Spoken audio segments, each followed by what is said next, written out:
han sido muy problemáticas también, especialmente en términos del respeto a la Constitución.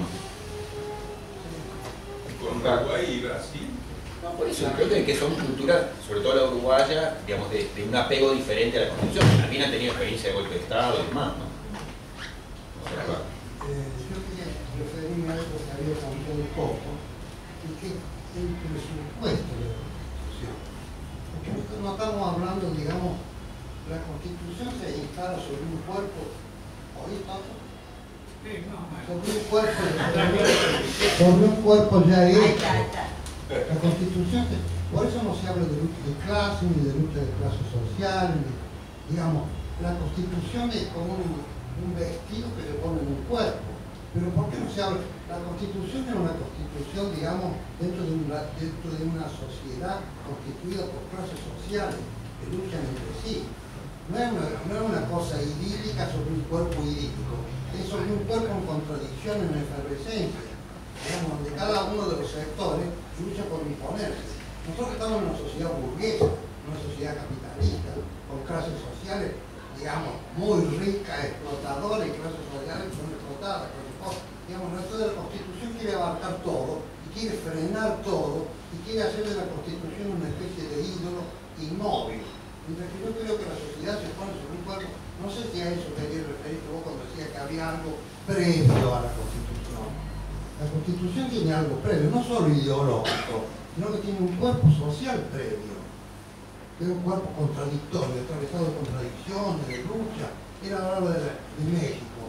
Bueno, no solo de México, la Revolución Rusa, la Revolución en China, todos los procesos revolucionarios, la Revolución Francesa. La Revolución Francesa con la lucha de clases.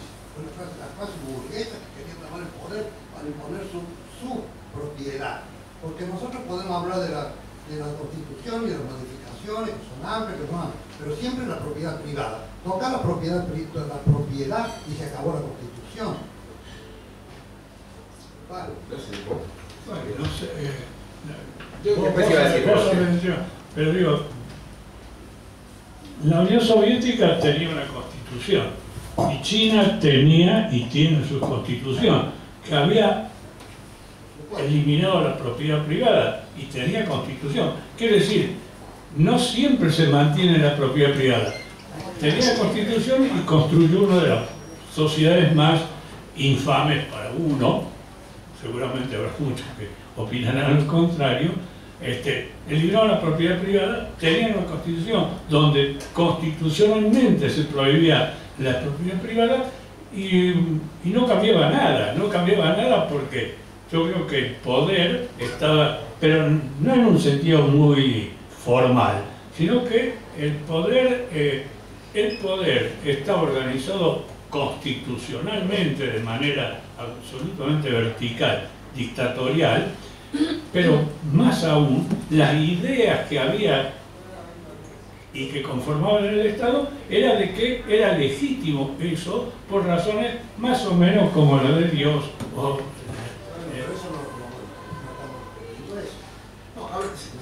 Una cosa que yo diría, para mí el ejemplo de México es interesante porque muestra eso, porque la relación entre, si se quiere, la lucha de clases o procesos revolucionarios y el constitucionalismo.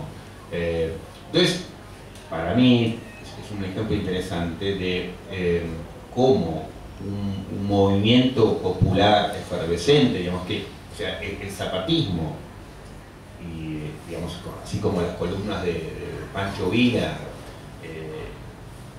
trabajaron y pelearon por cómo pensar la nueva organización política mexicana y, digamos, en un proceso que desemboca en Querétaro, digamos, en la Constitución del 17, pero ellos participan en Ayala, digamos, al menos 3 eventos previos a Querétaro, digamos, en cómo vamos a diseñar la nueva organización del poder, o sea que eran grupos que peleaban por la reforma agraria, por la revolución, digamos, por terminar con la época del porfiriato, etc. Y al mismo tiempo estaban pensando en cómo organizar el nuevo poder y cómo diseñar una nueva constitución. Ellos lo plasmaron en lo que fueron los acuerdos de Ayutla, digamos, pero eran movimientos revolucionarios con impulsos, si se quiere, de clase, que implicaban la expropiación, digamos, de los terratenientes, y pensaban también en términos sociales.